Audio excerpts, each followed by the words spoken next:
as requested, here's how I would paint an anemone.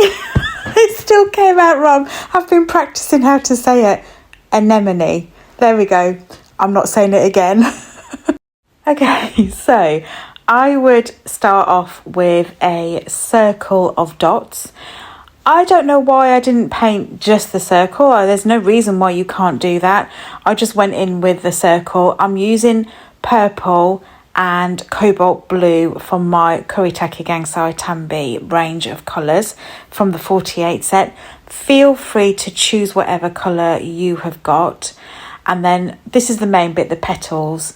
So I've done myself like a guideline, if you like, and then I've rinsed my brush, by the way, and then I'm pulling the colours out, and then you get this really nice gradient effect in the petal.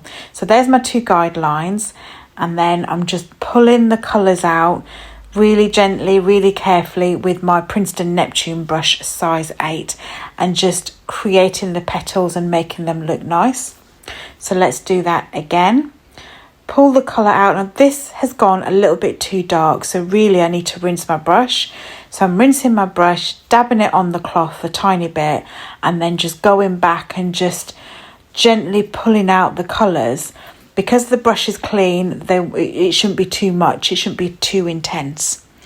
Let's do that again over here. So this one's come out a bit thin, so we're just going to fatten this petal up a little bit. And then bring this brush around here, and then you've already got a guideline because it's going to go in between these two petals. And then all I'm doing is just shaping the petal roughly how I want them. It doesn't have to be perfect, and I'm just going round and just moving some of that pigment around, moving a bit of that water around, just until I'm happy. Add in a few little wispy bits as well, and then we're just going to leave it to dry, leave it to fully dry. So this is dried off now, and now I'm using a smaller brush. This is a Winsor & Newton size 4, and then all I'm doing here is popping in these little lines. Now I'm still using the same colours, but you can use like a Payne's grey, black if you've got that, anything dark, or mix two dark colours together to create something dark. I'm just sticking with the colours that I've got. I happen to have these out already. And just repeat, go back and forth with the two colours.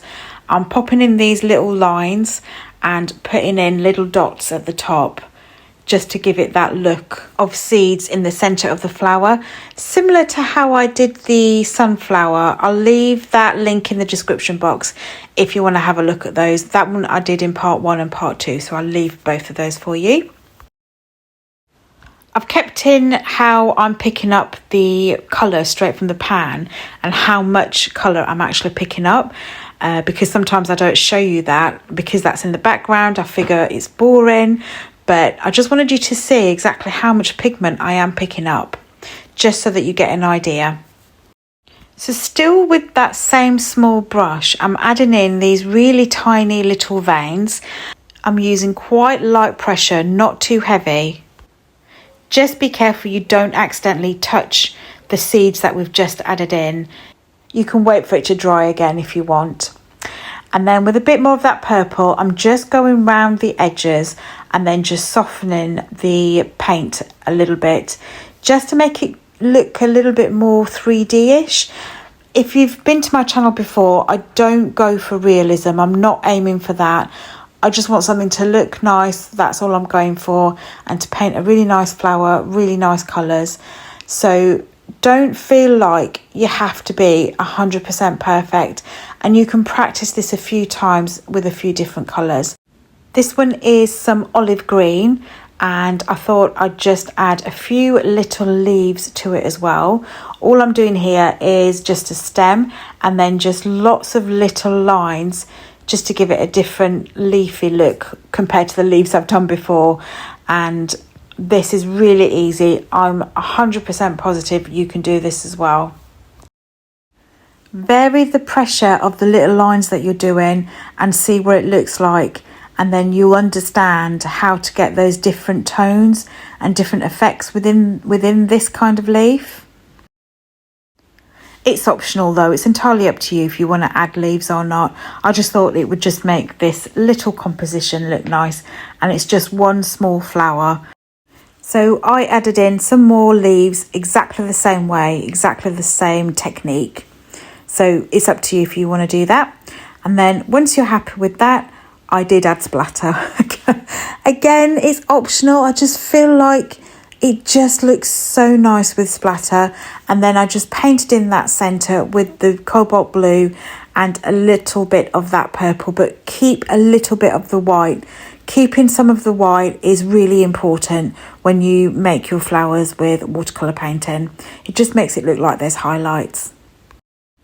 And then I added in some final details, just a little bit on the edges again, not everywhere, just a select few places where I'm just adding in some intense purple just to define those edges a little bit more, not too much, and just blend some of them, but don't blend all of them because you need different values. Then I did add more splatter. And that is it. Let me know how you got on in the comments. See you next time.